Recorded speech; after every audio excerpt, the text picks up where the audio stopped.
dibaca ku urang lain bahasa urang bahasa Gusti Allah. Aya tanggung jawab Gusti Allah. Ketika iman ka Allah ngalaksanakeun aturan Allah dibere sorga sanu teu bunga. Ketika orang maca Al-Quran, baca Quran, sia keur maca ayat aing bahasa aing ayat di dieu. Sia nyebut asma aing Allah sia teu nyaho ketika dibacakeun zikir aing aya di dieu. Lamun urang geus boga rasa deuleuh hate denge hate jeung rasa hate, masyaallah ketika dibaca ayat suci Al-Qur'anul Karim.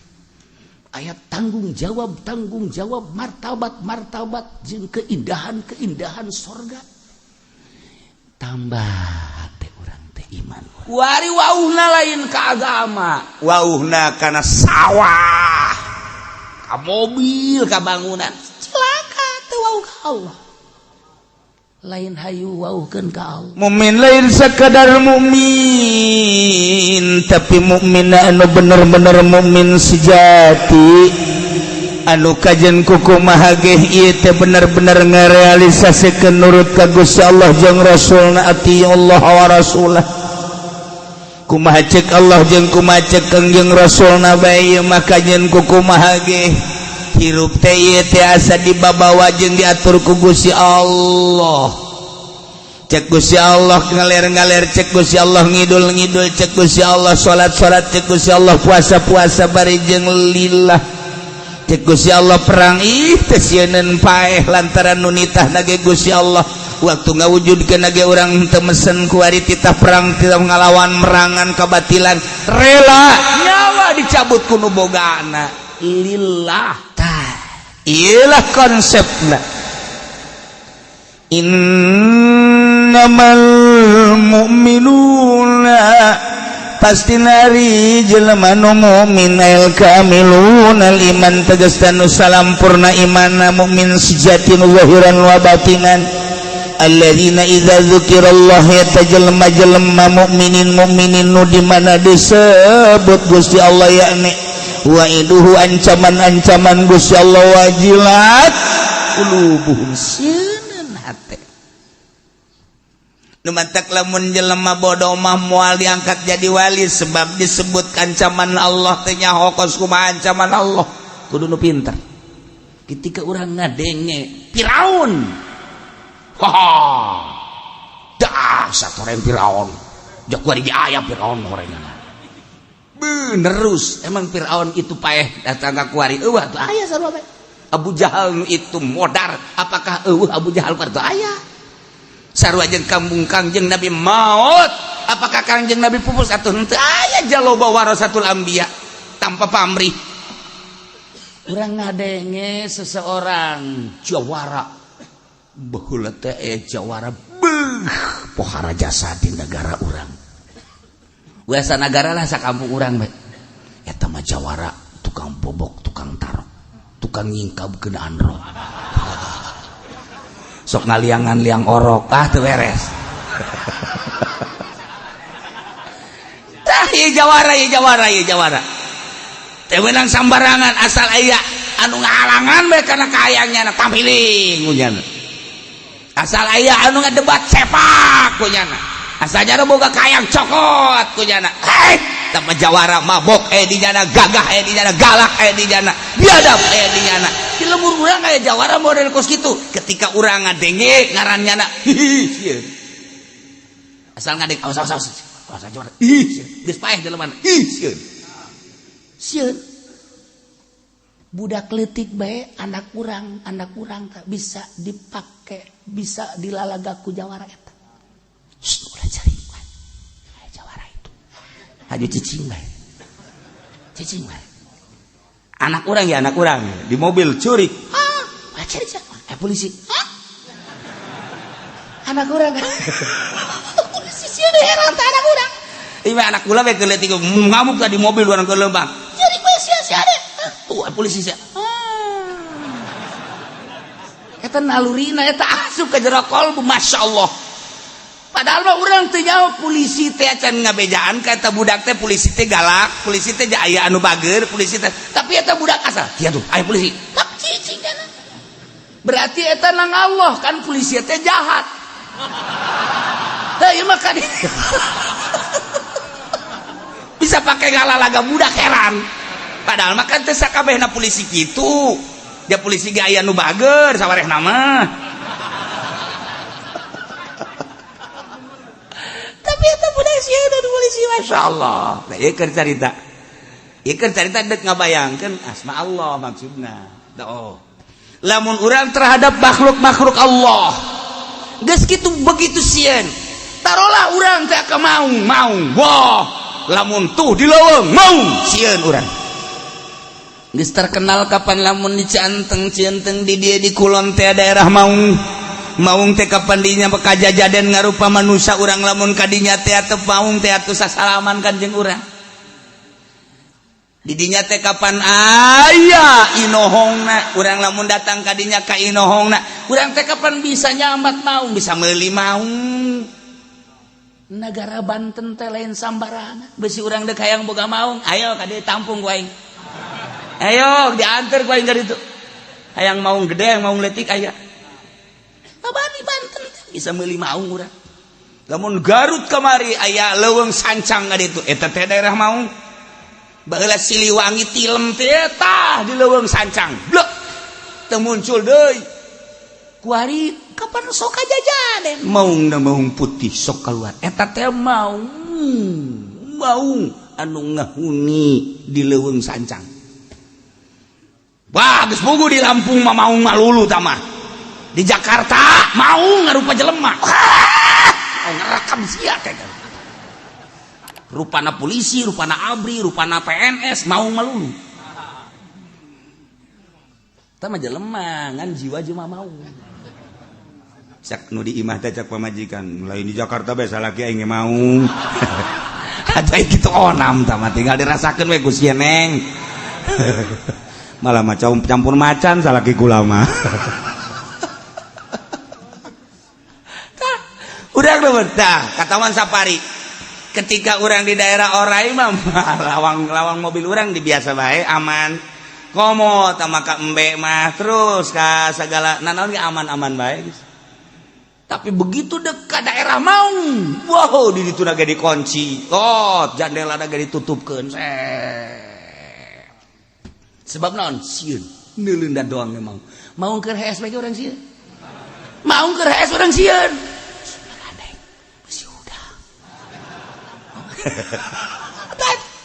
nah iya makhluk Allah teh anu ngabogaan kaganasan teh urang sieun nyaritakeun jawara sieun urang besi ditampilin dicabok disepak nyaritakeun seorang kitu otoriter di kepemimpinan sieun urang besi dikenakeun hukum jeung sanksi-sanksi teu pararuguh besi aya polisi urang sieun besi teu pararuguh urang ditangkep ku jana besi aya abri main jeger-jeger bae ke urang ditembak sieun ka hamba-hamba Allah ka Maung urang sieun hamba Allah nu sejati ketika ngadenge Allah idza zukirallah sebab Gusti Allah teh ngabogaan neraka tanpa pamrih boro-boro maling nu miliaran triliunan boro-boro maling nu jutaan ratus ribu cacak-cacak aya hiji dongeng kiai matas ngariung aju nyokot dina pager jang yeuh loang ge teu menta ridona kanu bogana dikerebakeun di neraka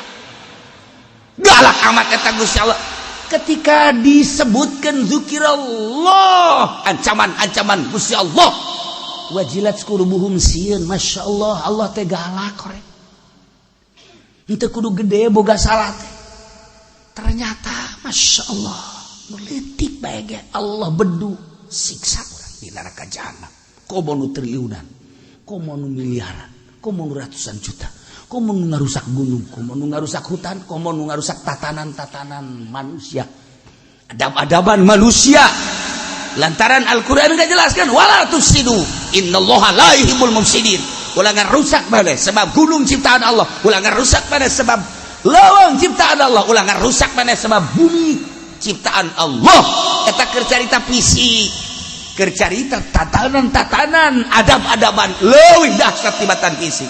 Innallaha la yuhibbul mufsidin. Ketika aya di urang nu ngarusak, masyaallah urang teh pengrusak, urang sieun. Idza zukirallah wajilat qulubuhum. Galak koreng Gusti Allah. Masyaallah sieun.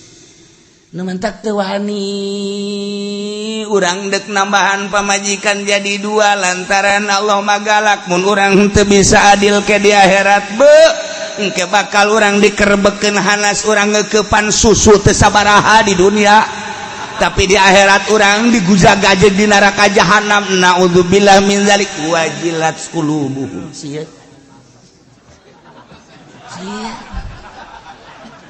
nah ketika orang dek nambahan mobil itu mobil orang geus anggeus kualitas dek nambahan deui tapi henteu terjangkau maningan orang ngeridit bae ieu teh ngeridit teh singa ada sia lantaran eta teh riba haram sia ketika Allah benduan dikerabekeun si Anas teh sabaraha urang numpakan Avanza numpakan Kijang Fortuner geus jagona urang numpakan Lexus jeung Baby Ben atau belah ditula urang naik mobil anu urang nu teu nyaho melekna teh wah anu pohara jasa mahalna belasan miliar ya Allah ya Rabbi.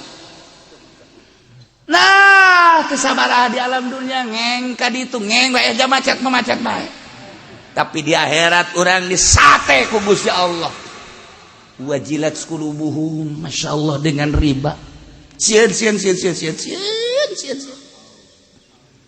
Iyalah mukmin sejati. Nomor kahiji mukmin sejati teh alladzina idza dzukirallah nyaeta di mana-mana disebutkan ancaman-ancaman Gusti Allah teu kudu triliunan miliaran ratusan juta sagede ceul bae ge kudu digebruskeun ka neraka jahanam wajilat qulubuhum sieun hatena. Sebab naon? Di jero hatena. Hate makan bagian batin geus aya mataan. Asa kadeuleuh dahsyat neraka jahanam. Kadenge jeritan dahsyatna penghuni jahanam.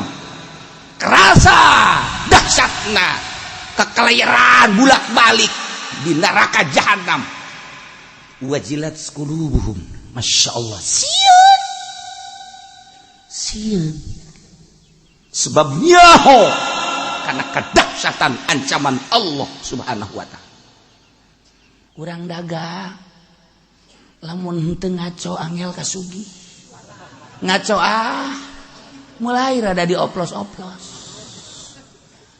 Karung ayam dioplos. Bisa untung bisa nu tadi da kauntungan teh meureunanan ieu teh 5 juta 10 juta lamun normal tetapi lantaran teu normal bisa naik 15 juta 20 juta leg-leg ku sia kok kauntungan sia pake beli mobil lah ku sia tapi di akhirat sia kawas sia di kulub sia ancul-anculan wajilat qulubuhum. Naon hartina mobil, naon hartina duit, naon hartina jabatan, naon hartina kakayaan, aing ke bakal dikulub mah di neraka jahanam. Naudzubillah min dzalik wajilat qulubuhum. Aturan mah teu dibayangkeun kitu sih. Bayangkeun urang kagalakan Gusti Allah lamun urang ngadenge maung bae geus sieun mesti dikerekep kunaon ka neraka teh sia. Lamun urang ngadenge otoriterna pemimpin bae urang sieun salah kitu teh salah kitu sieun urang kehilangan jabatan kehilangan tahta jeung kehilangan segala-galana kunaon ka neraka teh sieun ya Allah ya Rabbi. Nah wajilat qulubuhum mukmin sejati nu di mana disebut Allah teh kadenge kadahsyatana kadeuleuh kadahsyatana karasa kadahsyatanana wajilat qulubuhum. Maka sia kunang murung bae burung baik kunaon sebenarnya jangan tayang kunaon cenah sia dekawin sabulan emang kunaon itu insyaallah kadedengekeun bae bebene aing nyarekan aing pohara jasa teh aing mah geus bebeakan kanyana pamahugi aing geus berenang jutaan ratus juta tapi nyana ka aing tayang emang saya kurang nampilin geus lain make leungeun suku ka aing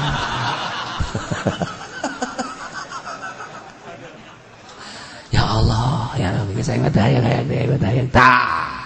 dahsyatnya sangat pamentana nu luar biasa sakadarnya nandek cinta-cintaan ka urang tapi pamentana pohara kitu kene kagalakanana camberutna luar biasa lamun geus barah menta dipencetan segala rupa menta diurutan dikerokan pada eta mah dahsyatnya satama kos kitu tah nah asal ngadenge bengaran mantan kabogoh urang sarwiti rerenjagan iraha bae eta mah saumur hirup tah saumur hirup urang geus kawin deui jeung sasage ngadenge mantan kabogoh teu hayang dahsyat eta sabab urang pernah dinyerikeun lamun ka makhluk Allah bae urang rerenjagan kunaon atuh ka ancaman Allah siksa Allah jahanam Allah urang teu pernah rerenjagan horenganan urang can ngabogaan mata hati mata penglihatan mata pendengaran mata perlakuan jeung mata rasa can boga can jadi mukmin sejati ketika urang geus kabogaan eta urang jadi mukmin sejati sebab lawan idza dzukirallah wajilat qulubuhum di mana disebut Allah kadege kadeuleu karasa ancaman Allah wajilat qulubuhum sieuna kitulah mukmin sejati nomor kahiji wa idza tuliyat alaihim ayatuh di mana-mana dibacakeun ka manehana ayat Allah zadatum imana tambah iman cekang jeung Nabi al imanu yazidu wa yankus iman teh kadang-kadang tambah kadang-kadang kurang iman teh kepercayaan orang ka Gusti Allah yazid wa yankus kadang tambah kadang kurang urang contoh leutik bae urang dahar sangut Cianjur nu seungit make tauco aya jengkol ngora digoreng aya nu atahna sambal cibiukna aya gabus yang nu seungit teh aya peda beureum aya di samping daging bistik jeung sop teh aya Masya Allah pamajikan keur mejeunna kadeuleu kurang sehat ya Allah senyum-senyum ka urang anak urang 2-3 dirinya seserian urang bedahar eta alhamdulillah nage ngageleget alhamdulillah ya rabbil alamin ieu keur carita zahir bae eta kan bersyukur karena yazid tambah beunang sabulan dahar sanguna wadang boro-boro aya tauco jeung sambal aya lauk ge teri nu kos paku heuras pamajikan geus teu bisa ditanya manyun bae anak gering mangkaning di rumah sakit teu boga duit dahar didinya boro-boro ngageleger goblok ge dahar sial di dahar wayankus kurang syukuran urang mah kan kos kitu tah urusanana urusan zahir bae dibawa ka batin dahar ngeunah ngageleger dahar teu ngeunah meng pelehe baju bagus ngageleger alhamdulillah na bersyukur baju soek meng pelehe kendaraan bagus ngeunaheun ngageleger kendaraan jore meng pelehe urang mah kos kitu bae sebab lain mukmin sejati ketika mukmin sejati teu kapangaruhan ku urusan dahar nginum pake jeung kendaraan teu aya urusan tambah urusan zahir anu engke urang bakal ninggalkeun eta mobil mewah pae tinggalkeun sawah ratusan hektar pae tinggalkeun ku urang baju ngebereng boh loba jasa baju kebesaran urang di lamari pae ditinggalkeun pamajikan nu bahenol modal ditinggalkeun ku batur deui ya Allah mukmin sejati mah teu urusan di mana-mana dibacakan wa idza tuliyat alaihim ayatuhu zadatum imana tambah-tambah iman. Emang kunaon gitu lantaran ayat-ayat suci Al-Qur'anul Karim teh kapan ayat eta teh kalamullah ai Allah teh kapan anu khaliqus samawati wal ardi ma bainahuma anu nyiptakeun langit katut eusina bumi katut eusina jeung antara langit jeung bumi wabeh ciptaanana ieu aya kalamna yakni Al-Qur'anul Karim beuh urang bisa maca Al-Qur'anul Karim kalam Allah masyaallah anu di jero kalam teh loba jaminan-jaminan surga Allah masyaallah urang kakarak maca surat ti kabogoh bae ge ya Allah ya Rabbi kanda tercinta setelah suratmu aku baca terharu membaca suratmu dengan demikian aku ingin membalas bahasa cintamu sebetulnya sebelum engkau mengatakan cinta aku telah mengatakan dulu di Lauhil Mahfuz parah apa gombal lagi lebih gombal deh itu mah lebih dulu aku mengatakan cinta kepadamu pan pahara jasa eta jangan engkau mengatakan terima cintaku sebab sebelum engkau menyurati aku telah menerima cintamu engkau telah tahu dari lirikan mataku waduh tidak usah engkau ucapkan bahasa itu cukup dari senyumku ambo budak gombal tas surat begitu ku orang dibaca masya Allah dikadadakeun kau masya Allah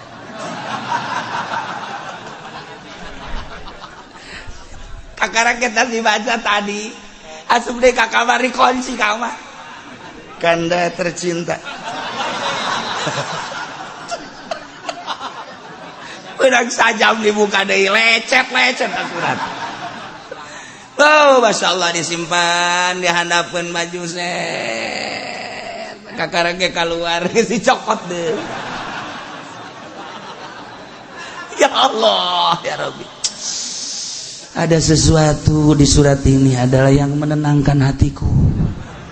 Terasa luas dunia. Ketika membaca surat ini masya Allah. Etak surat di makhluk baikos gitu atuh komo ieu Allah jelema anu iman nurut ka Gusti Allah bakal disadiakeun sorga anu geus kacaritakeun teu kudu dicaritakeun kaindahan jeung kamewahan sorga ya sorga mah batana ge lain bata cisoka je emang kumaha gitu emang kuncina sorga tina kunci besi lain ya Allah sinarna ge seluruh sinar aya barijeng tertentu lampu jeung listrik sebab eueuh PLN lampu lamun aya lampu di sorga engke lamun pareum ka mana meulina suruh-suruh masya Allah karim kunaon atuh urang aya maca Quran kunaon teu seindah maca surat ti kabogo goblok tolol hulu siata tolol surat ti kabogoh maning geus ditangkep surat lagi surat doang surat kunaon ai ka Quran itu sebab urangna encan boga ukuran iman sejati ketika urang jadi iman sejati masyaallah inna Al-Quran teh aya sanjungan-sanjungan jeung jelema mukmin cek Gusti Allah ketika sia iman ka aing sia nyebutkeun Allah aing bersama sia maca Quran aing bareng sebab eta kalam aing urang maca Quran berarti bareng jeung Allah ieu kurang ye keur dibaca ye kurang keur didengekeun urang keur bareng jeung Allah nu batak jembar urang teh jembar teu boga perasaan kumaha beres gaji hutang numpuk deui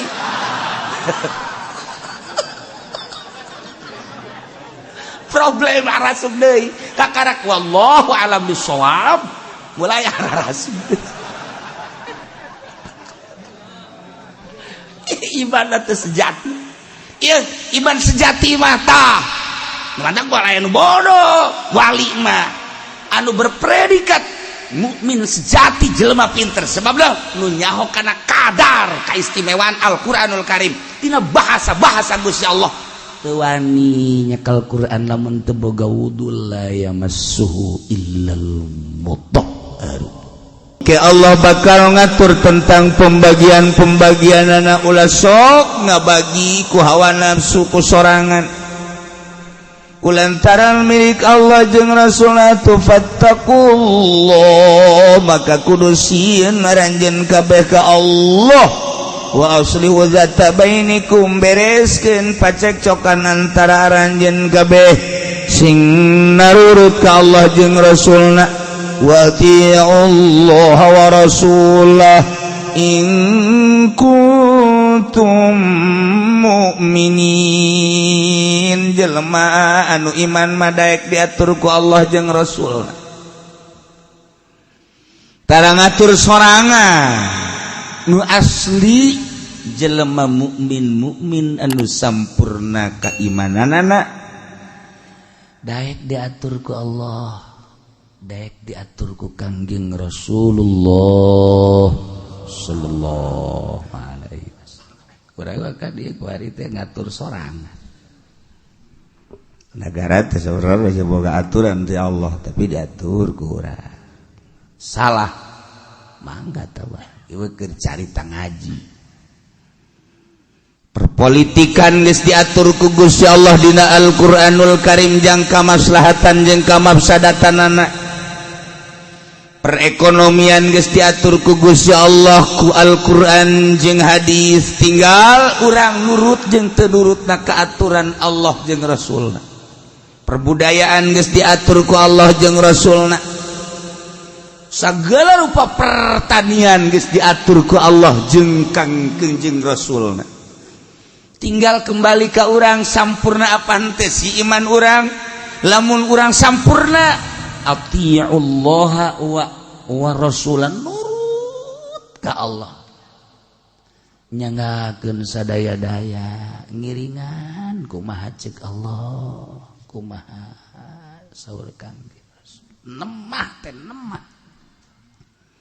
Tapi lamun anu kurang sampurna imanna na ieu milu utar atur padahal geus diatur ku Allah tapi urang yeun aturan deui. Nah, iyalah wa man lam yahkum bima anzalallah fa ulaika humul khasirun.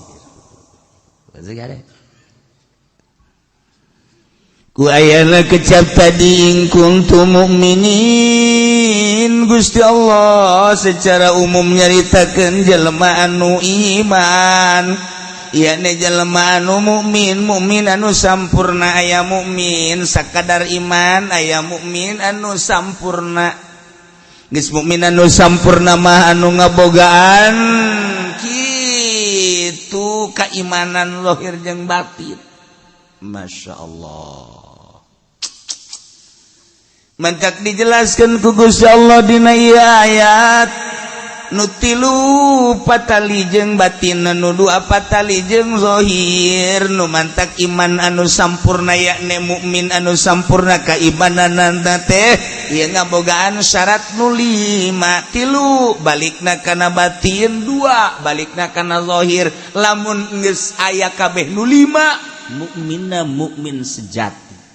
Ya Allah lain mukminan asal make baju koko make sorban kunjungan ke pondok pesantren dicium leungeunna beuh parah dianggap mukmin boloon siga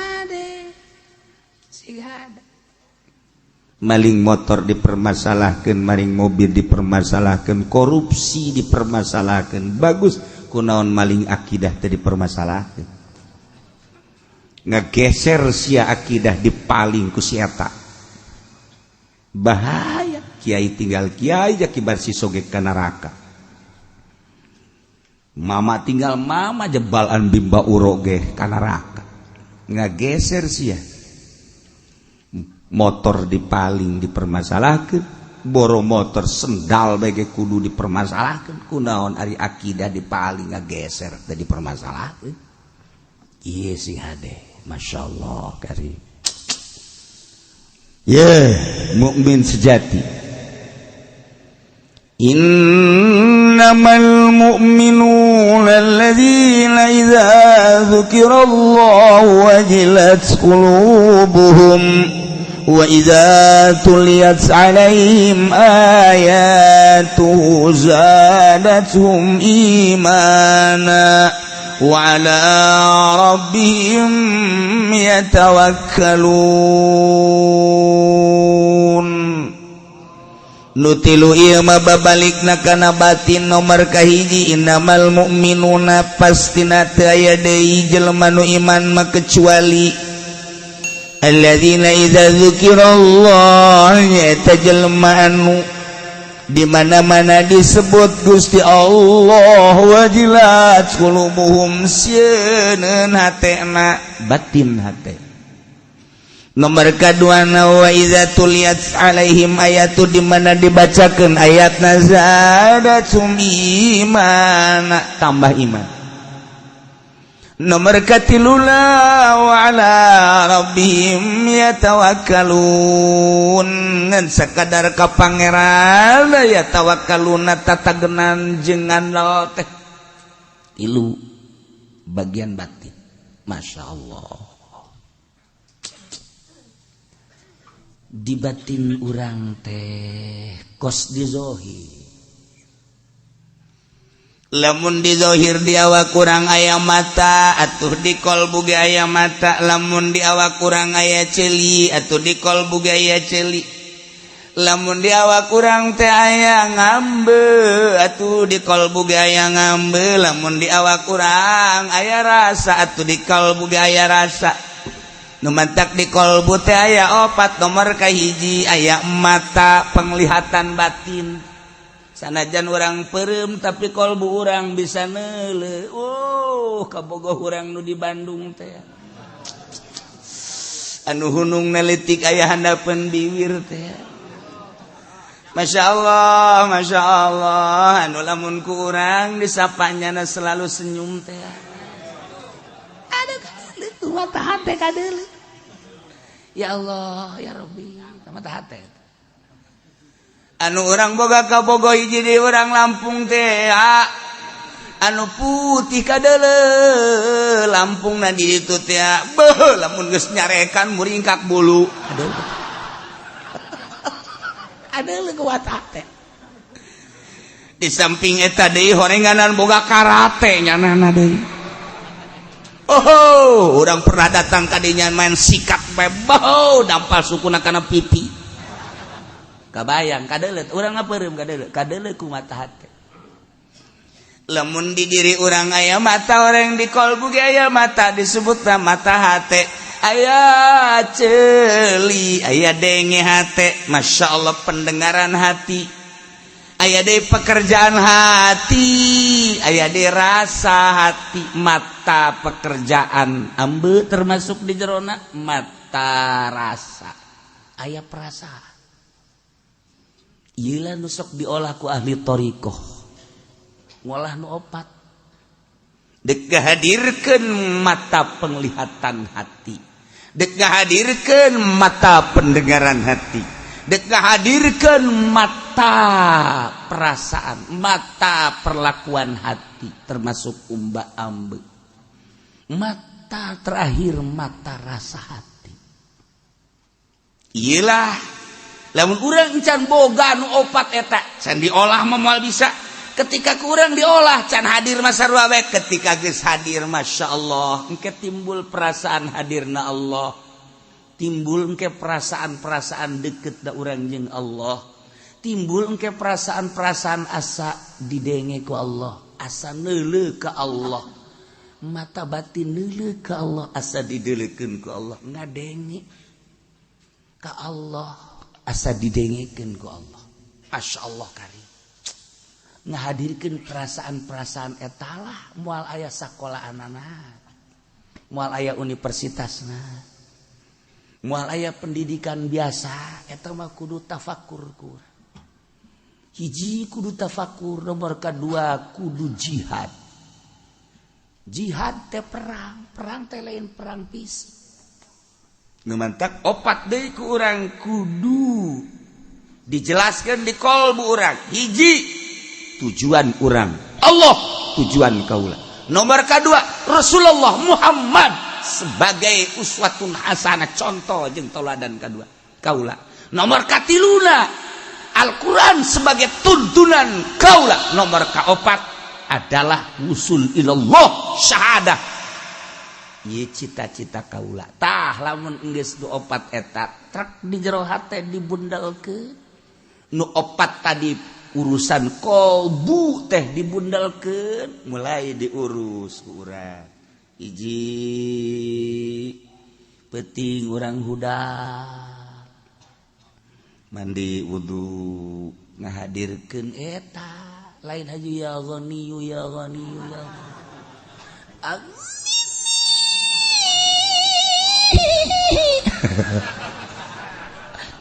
jurig sama kos itu beres. Iya engke cerdas dibere ilmu laduni, ilmu ma'rifatullah. Caang hate urang kapanggih jeung dunia hina teu hayang. Ngaji bae, silaturahmi bae. Dipertanyakeun ke di jero hati aya sia ngaji rek naon dunia hina ku sia kunaon diojol jeung Al-Qur'an. Goblok sia urang nyarekanan awak urang. Tolol sia awak kunaon leuleumpangan dengan berkat malu berkat goblok sia. Pantongkeun huru urang ka temok jeker beres. Je tah ieu kenyarekanan awak. Sia da naonan ieu ngaji Quran. Hayang naon sia? Hayang naon sia? Carekanan ku urang. Asma Allah dipake neangan dunia ku sia goblok sia. Ngalantur sia unggal poe sia unggal peuting sia. Disebut macan panggung lah, singa panggung lah, bolon sia. Goblok sia, tolol sia, leuwih tolol titibatan tukang toge sia, goblok. Pantongkeun deui beger. Tah eta kakara. Lain bo manggung asa jadi buya. Sejadi kiai. Eta makin loba nu ngondang makin acak-acakan hirup. Makin nyeun pasantren makin takabur hirup. Ku sebab naon? Teu pernah ngahadirkeun mata penglihatan, mata pendengaran, mata perlakuan batin, mata rasa di hirup. Teu wau ka Allah. Bahkan begitu kurang jadi dai teh wauhna kana mobil. Gonta-ganti mobil. Barang urang nyeun pesantren nyeun majelis taklim mudirun bahal. Kuari wauhna lain ka agama, wauhna kana sawah, ka mobil, ka bangunan. Celaka teu wauh ka Allah. Lain hayu wauhkeun ka Allah. Nah, ieulah ayatna. Lamun hayang nyaho mukmin sejati mah jawaban tina in kuntum mukminin, lamun aranjeun jadi jelema nu mukmin. Mukmin lain sakadar mukmin, tapi mukmin anu bener-bener mukmin sejati, anu kajen kukumaha ge ieu teh bener-bener ngarealisasikeun nurut ka Gusti Allah jeung Rasulna, ati Allah wa rasulah. Kumaha cek Allah jeung kumaha cek jeung Rasulna bae maka jen kukumaha ge hirup teh ieu teh asa dibabawa jeung diatur ku Gusti Allah. Cek Gusti Allah ngaler-ngaler, cek Gusti Allah ngidul-ngidul, cek Gusti Allah salat-salat, cek Gusti Allah puasa-puasa bari jeung lillah. Cek Gusti Allah perang teh sieun paeh lantaran nu nitahna ge Gusti Allah. Waktu ngawujudkeun ge urang teu mesen ku ari titah perang teu ngalawan merangan kabatilan, rela nyawa dicabut ku nu bogana. Lillah mukmin sejati. Iyalah konsepna. Innamal mu'minuna pasti nari jelema nu mukmin al kamilun al iman tegasna nu salampurna imanna mukmin sejati nu zahiran wa batinan. Alladzina idza dzukirallahu yatajalma mukminin nu di mana disebut Gusti Allah yakni wa'iduhu ancaman-ancaman Gusti Allah wajilat qulubuhum sieun hate nu mantak lamun jelema bodoh mah moal diangkat jadi wali sebab disebut ancaman Allah teh nyaho kos kumaha ancaman Allah kudu nu pintar. Urang lamun nyaritakeun Soeharto nyaho keotoriteran Soeharto sieun ka Pak Harto.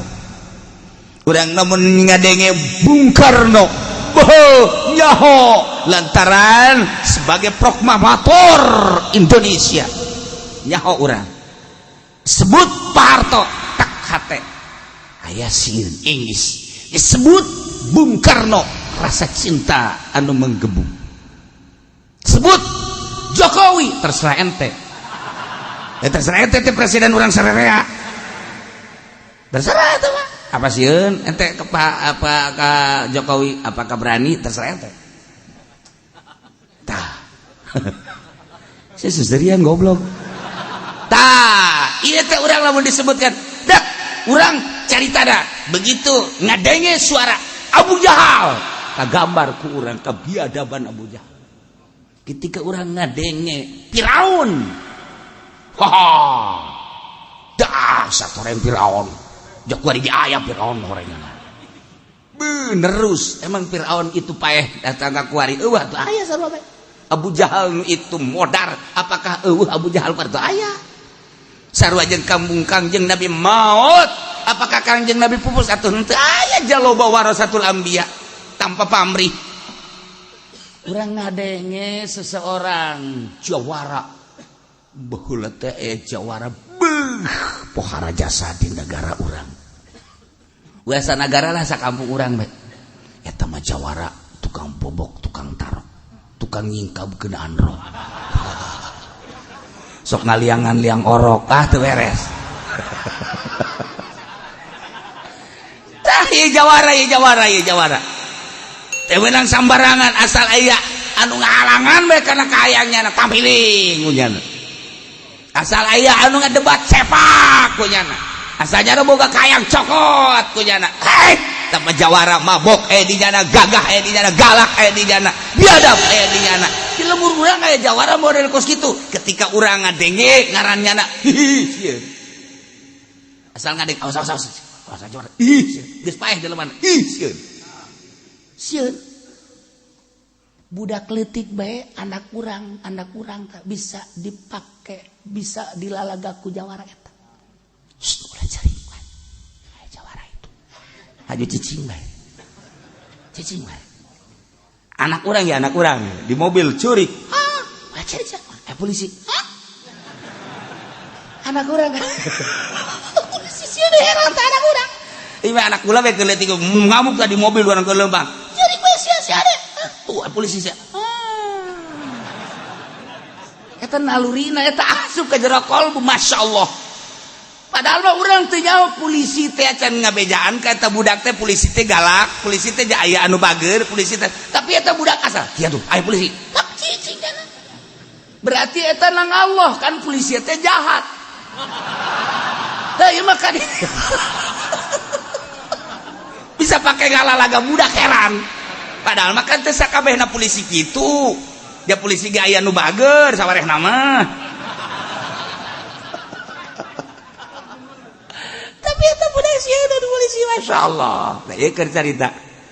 Ieu keur carita deuk ngabayangkeun asma Allah maksudna. Oh. Lamun urang terhadap makhluk-makhluk Allah geus kitu begitu sieun. Tarolah urang teh ka mau. Wah, lamun tuh di leuweung mau sieun urang. Geus terkenal kapan lamun di Cianteng di dieu di kulon teh daerah Maung teh kapan dinya kajajaden ngarupa manusia urang lamun kadinya teh ateu Maung teh atuh sasalaman kanjeng urang. Di dinya teh kapan aya inohongna urang lamun datang kadinya ka inohongna urang teh kapan bisa nyambat Maung bisa meuli Maung. Negara Banten teh lain sambarangan besi urang deuk hayang boga Maung ayo ka dieu tampung ku aing. Ayo diantar ku aing ka ditu. Hayang Maung gede, hayang Maung leutik aya. Babani Banten bisa meuli Maung urang. Lamun Garut kamari aya leuweung sancang ka ditu eta teh daerah Maung. baheula Siliwangi tilem teh tah di leuweung sancang blek teu muncul deui kuari kapan sok kajajanen maung putih sok keluar eta teh maung anu ngahuni di leuweung sancang bagus bugu di Lampung mah maung malulu tamah di Jakarta maung ngarupa jelema ngerekam sia kayak rupana polisi, rupana abri, rupana PNS, maung malulu. Tama jelema ngan jiwa cuma mau. Cak nu di imah teh cak pamajikan, lain di Jakarta bae salaki aing maung. Ada kitu onam tama tinggal dirasakeun we Gus Yeneng. Malah mah campur macan salaki kulama. Tah, urang deui tah katawan sapari. Ketika orang di daerah Orai mah lawang mobil orang dibiasa bae aman komo tama ka embe mah terus ka segala nanaon ge aman-aman bae tapi begitu dekat daerah Maung wow di ditu ge dikunci jandela ge ditutupkeun sebab naon sieun neuleunan doang memang Maung keur hees bae urang sieun Maung keur hees urang sieun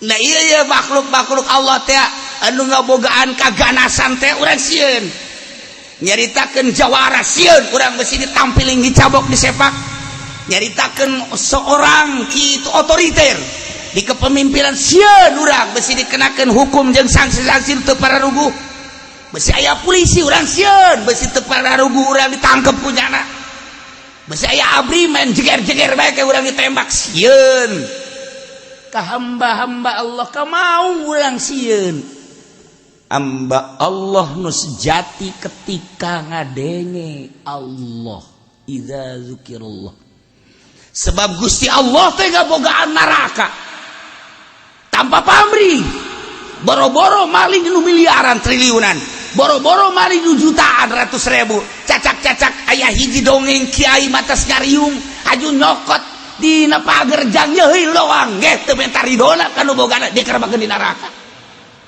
galak amat eta Gusti Allah ketika disebutkan zikirallah ancaman-ancaman Gusti Allah wajilat qulubuhum sieun masyaallah Allah teh galak korek henteu kudu gede boga salah teh ternyata Masya Allah meletik bae Allah bedu siksa orang di neraka jahanam komo nu triliunan komo nu miliaran komo nu ratusan juta komo nu ngarusak gunung komo nu ngarusak hutan komo nu ngarusak tatanan-tatanan manusia adab-adaban manusia lantaran Al-Quran enggak jelaskan wala tufsidu innallaha la yuhibbul mufsidin ulangan rusak bae sebab gunung ciptaan Allah ulangan rusak bae sebab lawang ciptaan Allah ulangan rusak mana sebab bumi ciptaan Allah eta keur carita fisik keur carita tatanan-tatanan adab-adaban leuwih dahsyat tibatan fisik innallaha la yuhibbul mufsidin ketika aya di urang nu ngarusak masyaallah urang teh pengrusak urang sieun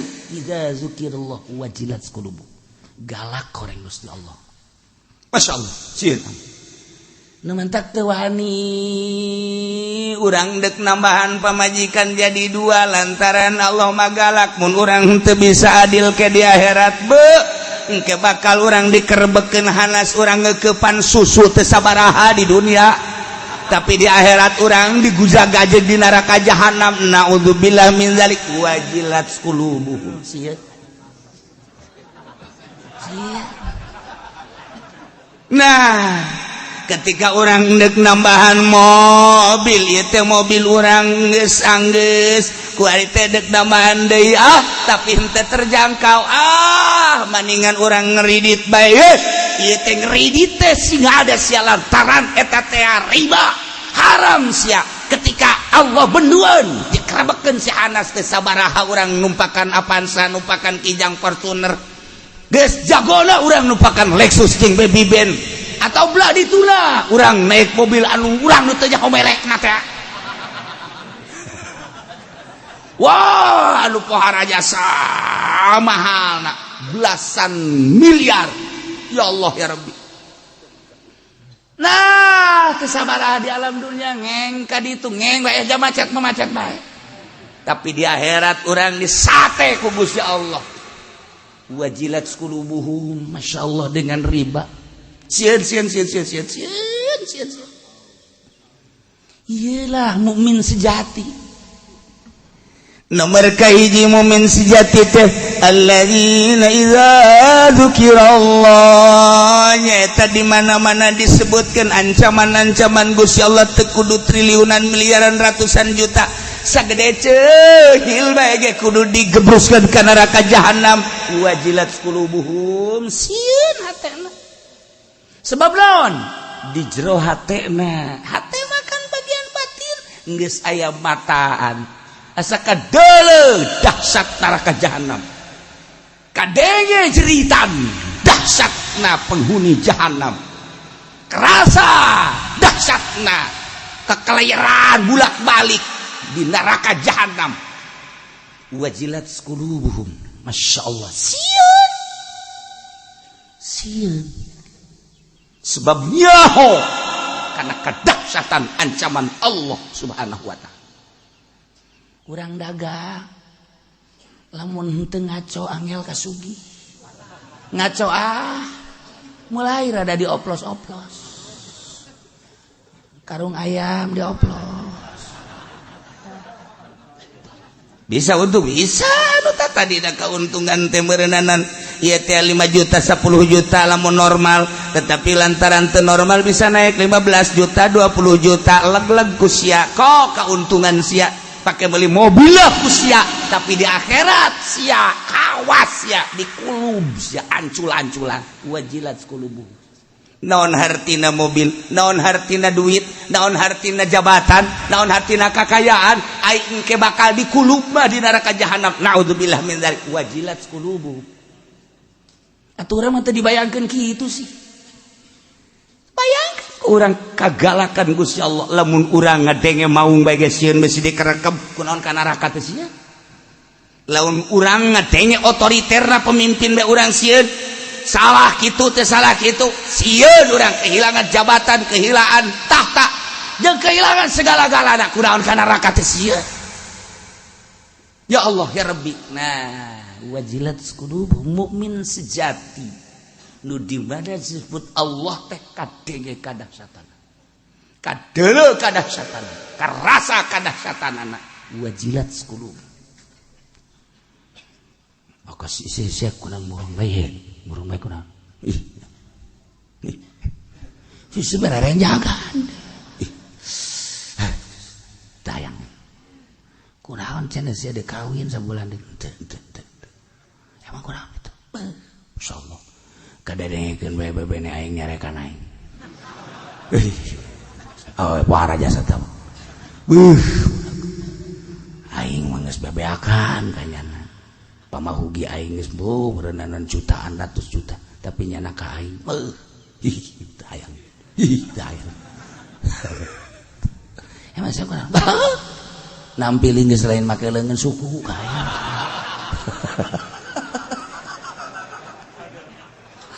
ya Allah ya Rabbi saya tayang dahsyatnya sangat pamentana nu luar biasa sakadarnya nandek cinta-cintaan ka urang tapi pamentana pohara kitu kene kagalakanana camberutna luar biasa lamun geus barah menta dipencetan segala rupa menta diurutan dikerokan pan eta mah dahsyat mah kos kitu tah.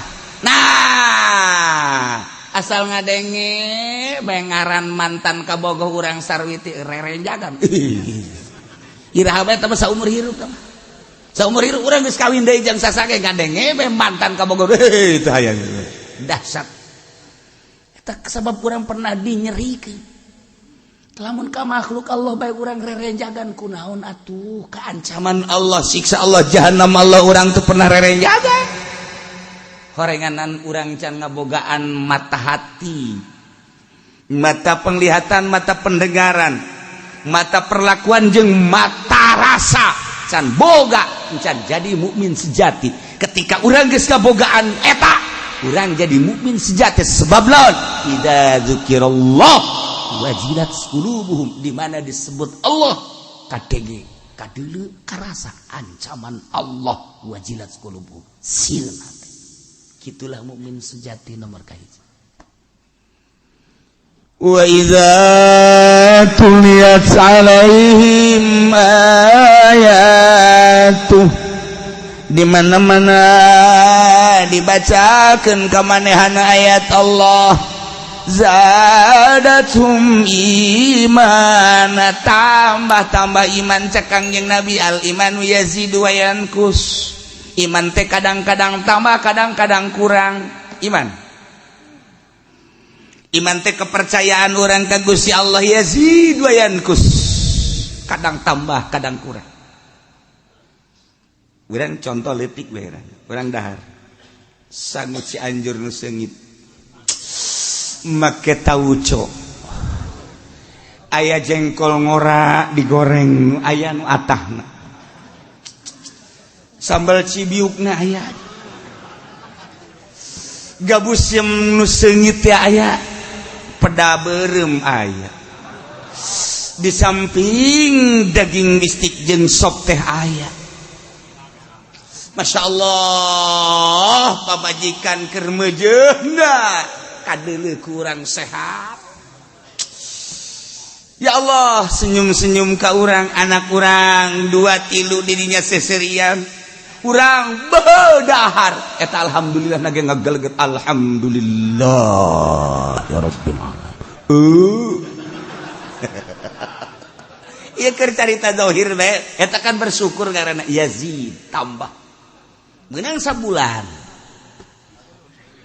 dahar sanguna wadang boro-boro aya tauco jeung sambal aya lauk ge teri nu kos paku heuras pamajikan geus teu bisa ditanya manyun bae anak gering mangkaning di ka rumah sakit teu boga duit dahar didinya boro-boro ngageleger goblok ge dahar sial di dahar. Wayankus kurang syukuran urang makan kos kitu tak urusan zahir bae dibawa ka batin dahar ngeunah ngageleger dahar teu ngeunah meng pelehe baju bagus ngageleger alhamdulillah na bersyukur baju soek meng pelehe kendaraan bagus ngeunaheun ngageleger kendaraan jore meng pelehe urang mah kos kitu bae sebabna lain mukmin sejati. Ketika mukmin sejati teu kapangaruhan ku urusan dahar nginum pake jeung kendaraan. Teu aya urusan tambah urusan zahir.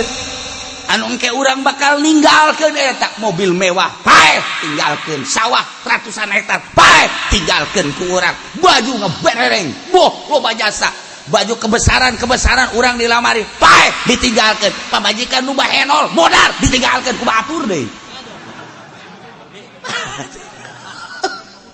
Ya Allah mukmin sejati mah eueuh urusan di mana-mana dibacakeun wa idza tuliyat alaihim ayatuhu zadatum imana tambah-tambah iman. Emang kunaon gitu lantaran ayat-ayat suci Al-Qur'anul Karim teh kapan ayat eta teh kalamullah ai Allah teh kapan anu khaliqus samawati wal ardi ma bainahuma anu nyiptakeun langit katut eusina bumi katut eusina jeung antara langit jeung bumi wabeh ciptaanana ieu aya kalamna yakni Al-Qur'anul Karim beuh urang bisa maca Al-Qur'anul Karim kalam Allah masyaallah anu di jero kalam teh loba jaminan surga Allah masyaallah urang kakarak maca surat ti kabogoh bae ge ya Allah ya Rabbi kanda tercinta setelah suratmu aku baca terharu membaca suratmu dengan demikian aku ingin membalas bahasa cintamu sebetulnya sebelum engkau mengatakan cinta aku telah mengatakan dulu di Lauhil Mahfuz bohong parah apa gombal lagi lebih gombal deh itu mah lebih dulu aku mengatakan cinta kepadamu pan pahara jasa eta jangan engkau mengatakan terima cintaku sebab sebelum engkau menyurati aku telah menerima cintamu engkau telah tahu dari lirikan mata aku waduh Tidak usah engkau ucapkan bahasa itu, cukup dari senyumku. Ambo budak. Gombal tas surat. Begitu ku orang dibaca, masya Allah. Dikadadakan kau, masya Allah.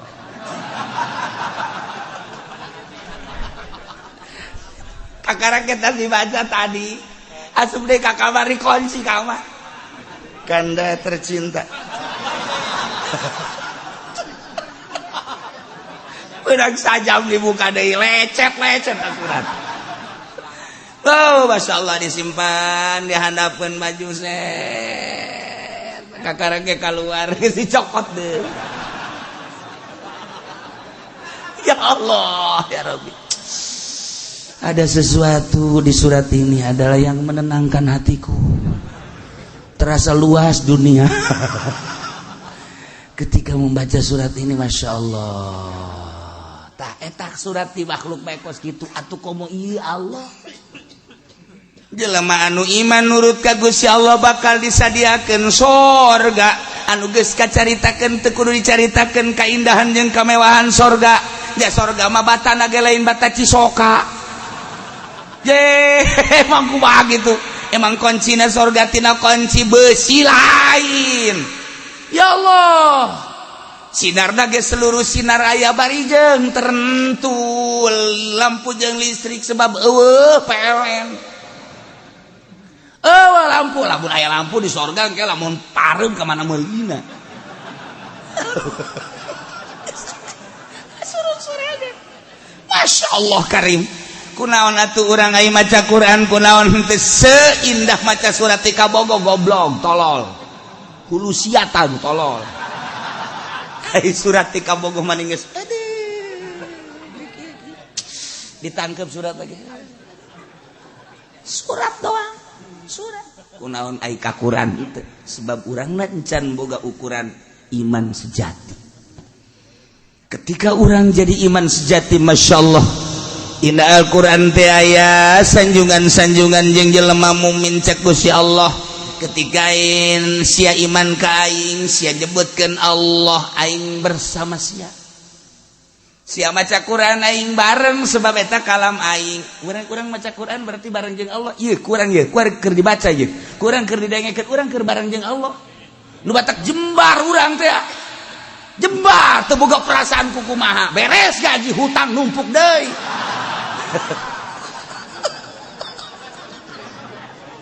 Problem arasub deui kakarak wallahu alam bisawab mulai arasub iman teh sejati. Ieu iman sejati mah tah ngadak anu bodoh wali mah anu berpredikat mukmin sejati jelema pinter sebab nu nyaho kana kadar kaistimewaan Al-Qur'anul Karim tina bahasa Gusti Allah. Teu wani nyekel Quran lamun teu boga wudu la yamassuhu illal mutahhar. Dibaca ku urang lain bahasa urang, bahasa Gusti Allah. Aya tanggung jawab Gusti Allah. Ketika iman ka Allah ngalaksanakeun aturan Allah dibere sorga sanu teu bunga.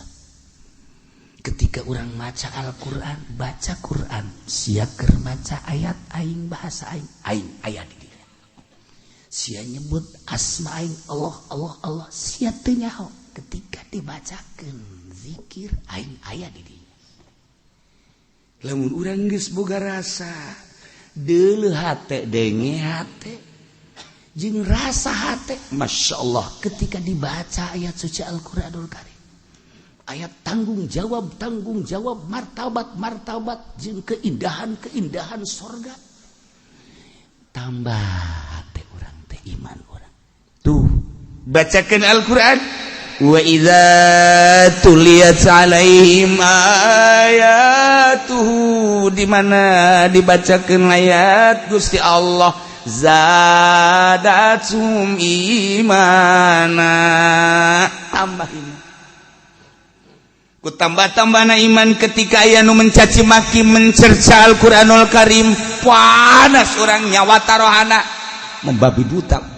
masalah paeh ngabelaan Al-Qur'an masalah belaan Al-Qur'an ngabela Allah teu kudu bela saekeun sungut sia ku aing sia aing ngabela aing lantaran Allah nitah Allah mah teu kudu dibela cenah ja Allah mah gagah kunaon ngabela Allah ka dieu sungut sia ku aing sia saekeun cenah paeh prak gelut eleh urang lain urusan menang jeung eleh tetapi zadatsum imana tambah iman masyaallah karim dimumule ku urang Al-Qur'an nu maca Qur'an dibaca ditutup ku urang ditenden ge kudu dipangluhuran diwadahan ku urang mun aya mah wadahna teu disletingan baheula mah make kanjut undang make wadah baheula mah keur kula leutik keneh Qur'an teh dimumule masyaallah dipanggieunkeun wadahna asupkeun zat ku ari mah geus beta turutan ka Haji Pendi geus banget Quran baca asupkeun sletingan tenden di luhur antep satahun teh dibaca-baca geus disletingan rapi lain aja disletingan teh dibaca-baca tah mah penghormatan doang asal aya nu nyokot ulah geus disletingan antep atuh teh goblok teh pokos kitu mah tolol ngahormat sih ngahormat tadi baca-baca detail ge ulah baca wa idza tuliyat alaihim ayatu sadatul iman nu mantak tambah iman nyaho hiji alif hiji huruf mun dibaca ku urang teu nyaho maknana diganjar 10 nyaho kana maknana 70 nyaho kana eusina kandunganana 700 nyaho kana rahasia-rahasia ulah kudu nyaho maneh cek Gusti Allah eta mah urusan aing je nu mantak Al-Qur'an teh mun dibaca kurang tah salat eta salat kulantaran teu nyaho kana kagedean ganjaran Al-Qur'an teu maca Qur'an lamun nyaho urang tah salat insyaallah a'udzubillahi minasyaitonir rajim bismillahirrahmanirrahim yasin shadaqallah hati yasin ge sabaraha huruf ya sin jeung alif 3 berarti 10 sabung 30 asar a'udzubillahi minasyaitonir rajim toha sadaqallahul azim datang ka paeh moal tamat ya Allah itu lain kalam makhluk tapi kalam khaliq kalamullah al-muta'abbadu bi qiraati dianggap ibadah macana masyaallah karim sing hade Al-Qur'anul Karim dibaca nu hungkul geus ibadah urang komo kurang kuari keur dihartikeun komo kurang kuari keur direnungkeun diasupkeun ka jero hate ya Allah ya Rabbi hanya satu ayat tetapi nyangkrung di jero hate ya Allah loba nu diangkat jadi wali Allah ku saya nomor kahiji alladzina idza dzukirallahu wajilat qulubuhum nalika ngadengi ancaman Allah eta lamun min sejati nomor kaduana di mana dibacakeun ayat Allah zadatum imana tambah-tambah iman nomor katilu wala rabbihim yatawakkalun tegasa saha tatagenan teh ngandal teh labi ghairihi tegasa lian Allah geus bae ngandal tengan ka Allah tawakkaltu 'ala Allah wala haula wala quwata illa billahil aliyil urang mah nu mantak teu tawakal ka Allah kurang kayakinan ka Allah sebab urang mah kayakinanana kana benda urang mah tawakalna kana dahar mun teu dahar aing mah ripuh tawakalna kana jabatan mun teu boga jabatan riweuh tawakalna kana pangkat mun teu boga pangkat luse aing mah tawakalna teh kana makhluk-makhluk jeung ciptaan-ciptaan benda-benda Allah jauh ka Allah mukmin sejati wa ala rabbihim yatawakkalun tawakalna ka Allah. Lamun urang geus bisa tawakal ka Allah, hiji Nu mere gagah Allah atuh mani ka Allah. Anu mere kuat sa Allah atuh mani ka Allah. Nu mere hirup sa Allah atuh mani ka Allah mun tayangna. Ari ditanya mah nu mere hirup teh saha Allah, nu mere sehat saha Allah, atuh kunaon urang nguluyur ka rumah sakit. Itu si Allah lah di mana? Ngomong Allah, ngeluyur ke rumah sakit, bolon siapa?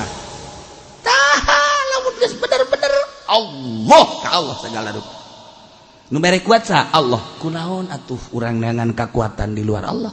Ka Allah mah. Mukmin sejati wa ala rabbihim yatawakkalun. Tawakal mentak ayalah makom tawakal. Hayang datang ke makom tawakal teh mencapai teh mungkin setahun, mungkin 2 tahun, mungkin 3 tahun. Kitu ge lamun di ropea, lamun teh di ropea mah tawakal teh kan sakadar di bibir daung deka Mekah kakarak bismillah tawakkaltu Allah. Geus dibaca ge tawakkaltu Allah eta tasbih aya duitan karah. Tawakal kana duit. Urang mah tawakal teh kana duit. Tawakal teh kana benda, tawakal ka kendaraan, tawakal ka jabatan, tawakal ka sawah, tawakal ka pagawean. Aing malamun teu digawe di kumaha dahar, berarti tawakalna lain ka Allah ka pagawean. Aing malamun teu tani atuh geus moal ka urus anak itu, atuh berarti tawakal kana tani. Aing malamun teu dagang atuh geus acak-acakan hirup aing mah. Tawakalna kana dagang berarti kos kitu. Urang mah selalu gitu, Bang. Aing malamun teu ceramah atuh moal boga duit tawakal kana ceramah. Geus sekarang itu bae urang mah Teu ka Allah wa ala rabbihim yatawakkalun. Nah iyalah bisa ngomongna doang urang sieun ka Allah can aya tambah iman can karasa tawakal ka Gusti Allah can karasa. Lantaran ieu mah pagawean batin, sedangkeun batinna teu diolah ku urang. Urang lamun nempo seorang kiai, nempo seorang ulama anu geus ngabogaan ilmu batin, tenang kadeuleuna. Urang nempona bae geus senang. Geus tenang, tentrem kakarak nempona bae. Sebab naon? Hatena wajilat qulubuhum. Allah nu dipake kasih. Hatena selalu tambah iman per hari. Hatena tawakkaltu ala Allah. Urang deket jeung kiai nu model kos kitu kabawa urang. Senang, tenang urang. Iyalah bagian batin 3 mukmin sejati. Bagian zahir 2 alladzina yuqimunas shalah wallahu a'lam. Warawal Bazzar lan ngariwayatkeun sapa Imam Bazzar wa Ibnu Majah lan Ibnu Majah Uman ibnu Umar saking Umar anin Nabi saking Kangjeng Nabi sallallahu alaihi wasallam qol ala ngucap ya Kangjeng Nabi ngucap ilapan ma zaharatil fahisyatu fi qaumin illa zahara fihim at-ta'un wal auja'. Ora lahir opo al-fahisyatu ka'alaan yana zina ing dalam kaum anjing lahir pihim ing dalam kaum opo penyakit ta'un lan pirang-pirang penyakit allati lam takun fi aslafi kang ora nana ya auja' ikut tetep ing dalam pirang-pirang zaman baheula atau kunone kaum. Wala naqasul mikyal wal mizan lan orang-orangan ya kaum ing takran lan timbangan illa akhadhu bisinin syiddatil mu'na wa juri sultan angin ukhidu dan siksa ya kaum kalawan pirang-pirang tahun paila lan sangat biaya urip lan lacu teh pemerintah.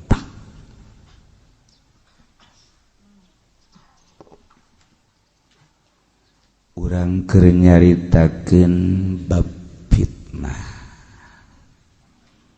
Kangjeng disuruh sadurungna katingali ku mata batinna kasingkap. Alam akhirat teh katingali ku Gusti Allah. Hingga Gusti Allah bisa ngalalakon di luar alam kasat. Dicontohan ku Isra jeung Mi'raj. Subhanalladzi asra bi'abdihi lailan minal masjidil haram ilal masjidil aqsa. Sakicep di masjidil haram ka masjidil aqsa.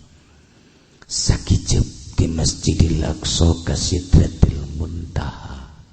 Sakicep balikna datang deui ka Mekah. Di luar alam diberelah mukasyafah. Sorga katingali, neraka katingali, di alam kubur katingali ku Kangjeng. Zaman pertahun-pertahunna ku Kangjeng katingali. Sayati zamanu, sayati zamanu, sayati zaman, bakal datang masa anu. Ulah kaget urang hirup di akhir zaman geus dicaritakeun ku Kangjeng Nabi bakal siga kieu. Kuari orang nyaritakeun hadis kedua tentang sabab-sabab fitnah, sabab-sabab cocoba, ujian-ujian ti Gusti Allah. Orang kudu memperbaiki diri ketika ujian datang ti Gusti Allah, baik khusus ke orang maupun secara umum, nasional atau dunia. Peperangan anu terjadi di Suriah daek teu daek geus aya catetanana di Lauhil Mahfuz. Peperangan di Baghdad daek teu daek geus aya catatan jeung tulisan di Lauhil Mahfuz. Perangan di Yaman di Turki daek teu daek geus aya. Hancurna Eropa, Amerika. Budayana geus aya catetanana. Indonesia merdeka jeung samana merdeka datang ke akhir kekacauan jeung kakalutan teh ulah kaget geus aya tulisanana di Lauhil Mahfuz. Urang ngalaksanakeun sesuai jeung aturan Allah Subhanahu wa taala. Salamatkeun diri urang sing hade. Imam Bazar jeung Ibnu Majah ngariwayatkeun ti Abdullah bin Umar anin Nabi ti Kangjeng Nabi Muhammad sallallahu alaihi wasallam saur Kangjeng, ma zaharatil fahishatu fi qaumin illa zahara fihim at-ta'un wal ja'u allati lam takun fi aslafi. Terlahir perzinahan di muka bumi,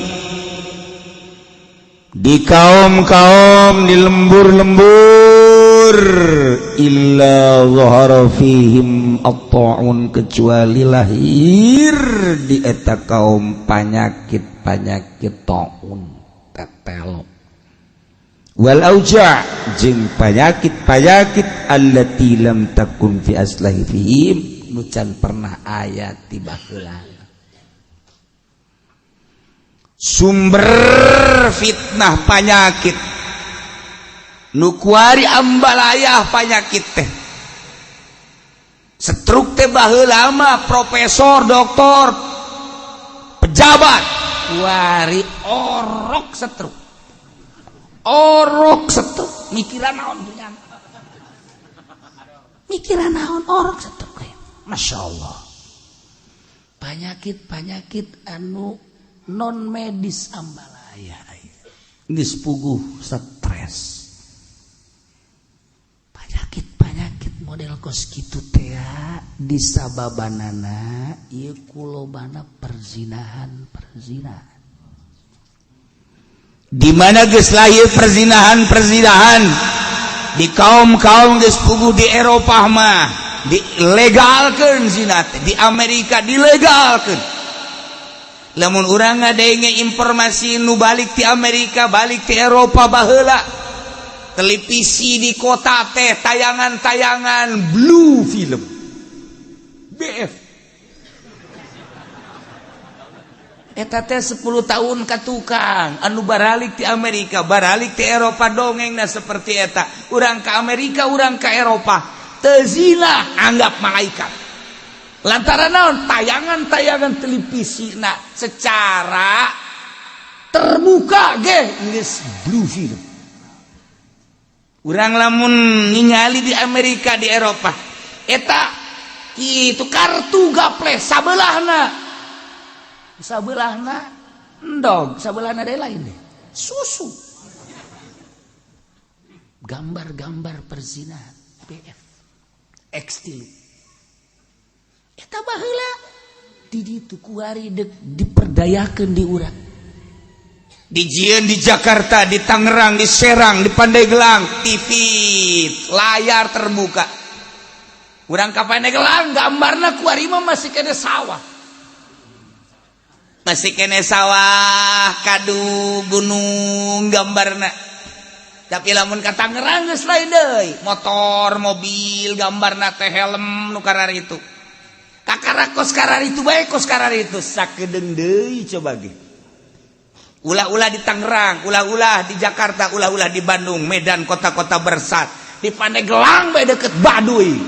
Moal kebal deui tayangan eta teh geus lain sawah pocongan jeung lain kadu, salak lain. Nongol, bret. Naon eta? Euy, gede eta mah gede. Set, nongol bujal. Weuy. Moal kebal deui. Urang teh kuari lalaunan dibawa ke Amerika, dibawa ke Eropa, dibawa negara anu geus hancur budayaan, zina geus legal di urang kuari geus dek dipermasalahkeun kumaha lamun lain anu boga duit mah ngamasalahkeun geus hese. Nah kuari teh geus lain lalagaan perzinahan di urang kuara lamun anu osok hudang ti peuting tapakur ka Gusti Allah merengket sieun.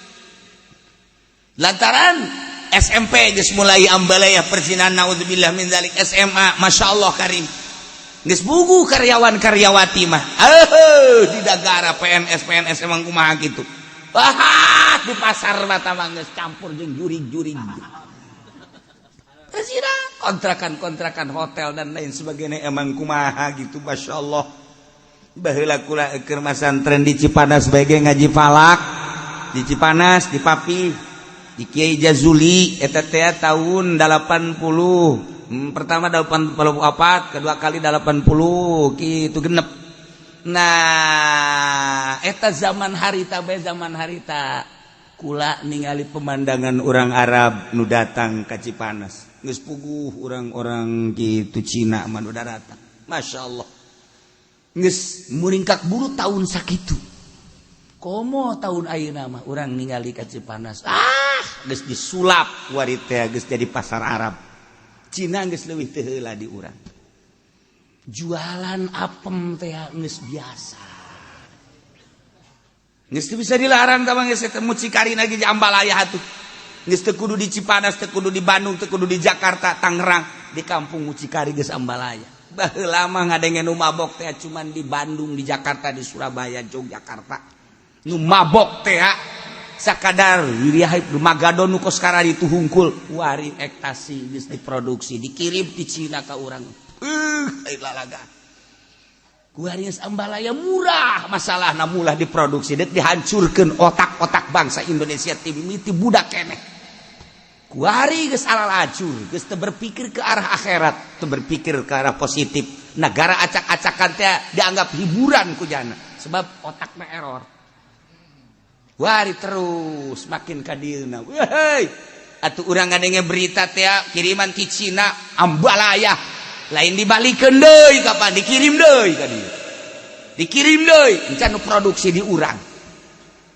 Produksi.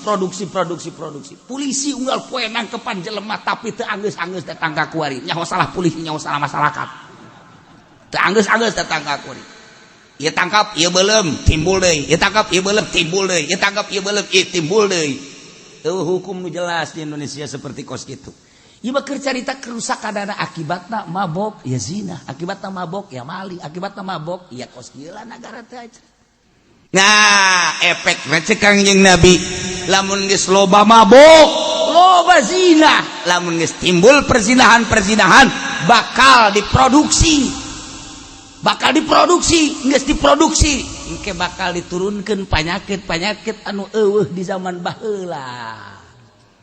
Penyakit taun mah keur sehat-sehat kerebek bae, tetelo okos hayam ku tetelo golepak engke bakal terjadi seperti itu. Penyakit gogolepakan sehat payah tepuguh penyakit da. Jeung penyakit tuh di zaman baheula akibat loba perzinahan. Hiji, nomor kedua fitnah teh. Wala naqasul mikyal wal mizan ila ukhidhu bis-sinin syiddatil mu'nah wa juri sultan. Lamun pedagang geus ngurangan takaran, geus ngurangan timbangan, geus eueuh nu jala lujur, teu pati ngurangan takaran jeung timbangan, ila ukhidhu kecuali bakal disiksa bisinin ku tahun-tahun paila wa syiddatil mu'nah jeung mahal biaya hirup. Bakal dibere mahal biaya hirup di urang kuari teh ya. Mahmur Indonesia teh maih masyaallah melak naon bae naon nu teu jadi atuh di urang mah nu garing bae ge jadi. Urang di Amerika mah teu puguh pepelakan, di Eropa teu puguh pepelakan, tuh kobo di Arab naon tuh pepelakan. Urang lamun geus ka Mesir kuari ngadenge Mesir indah barang datang ka ditu mah saablag-ablag buat tuh malu. Di Mekah di Madinah terus ka ditu buat tuh malu, di Yordan buat tuh malu. Palestina batu malulu, urang lamun ka ditu ka Israel batu malulu. Masya Allah di urang mah musim hujan ber.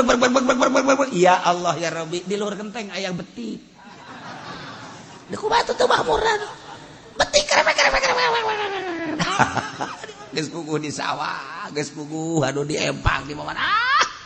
Lauk ti mimiti lauk julung-julung nu leutik datang ka lauk nu gede aya. Di urang Masya Allah kari pepelakan di sawah geus buguh paredo dipelak jukut nu teu dipelak kejar radi walingi wah pokona mah tangkal awi teu beak-beak deui urang naon bae ge nu teu dipelak kejar radi saha atuh nu pelak tah nu melak tangkal langgoko saha nu melak aja eueuh tah mah pelak careuh tah mah tuh dehe, sugan aya jelema ngahaja melak langgoko aja tapi rentul pelakna careuh bae bisa pepelakan di urang mah. Masya Allah emang di Pandeglang eta kocap pinang melak atuh lain nyana ngadahar ditereuy ngising kaleuweung jadi. Eta di Pandeglang eta emang kocap pinang melaknya lain nang melak bujur teh. Ieu makmur di Indonesia. Masya Allah rambutan segala rupa jararadi. Nah, tetapi mahal harga sandang jeung pangan. Bawang sabaraha duit hampir 3 bedag. Cabe sabaraha duit hampir 3 bedag. Dan lain-lain sebagainya. Ya, lamun geus petani, lamun geus pedagang, ngurangan timbangan jeung takaran bakal disiksa ku Gusti Allah. Bakal aya taun paila di samping eta bakal mahal harga hirup. Nu paling bahaya wajuri sultan lacutna para pemimpin negara. Ieu nu bahaya. Zalim teh geus teu isin, baheula mah aya isin. Camat, bupati basi keneh isin ngalakukeun zalim teh. Kuari geus terang-terangan. Gubernur teh baheula teh sanajan nyana salah tapi ditutupan kasalahanana. Isin katempo ku masyarakat kuari geus teu isin-isin. Geus DPR wakil urang geus teu isin-isin ngalakukeun kasalahan. Iyalah akibat kurangan takaran timbangan jeung akibat teu jujur dina ngalaksanakeun perdagangan bakalna urang dibere ku Gusti Allah kelacutan pamimpin urang. Mantak perbaiki ku urang bae heula memperbaiki diri urang supaya nahanan negara geus jelema jujur ieu teh penahan negara. Mata kiai teh nu jujur ieu teh termasuk paku negara, paku bumi secara gaib adalah kiai jeung wali, tapi kiai dah lain kiai proposal, kiai nu bener-bener jujur. Nah geus bogoh wali mah moal aya nu teu jujur wali mah. Nah lamun secara fisik gunung eta teh paku dunia, tangkal kayu eta paku dunia. Nah secara gaib da wali jeung kiai. Sebab naon? Lamun geus teu jalujur kabeh bakal lacut pamarentah. Masyaallah. Mudah-mudahan urang gabehan dibere jala lujur. dibere aradir dijalujurkeun jeung diadilkeun pemerintah urang dimurahkeun harga hirup urang dijauhkeun tina tahun-tahun baila sehingga urang aya dina katentreman aya dina kamakmuran aya dina loh jinawi bibarakati ummil Quran al-Fatihah. Bismillahirrahmanirrahim. Alhamdulillahirabbil alamin arrahmanirrahim maliki yaumiddin.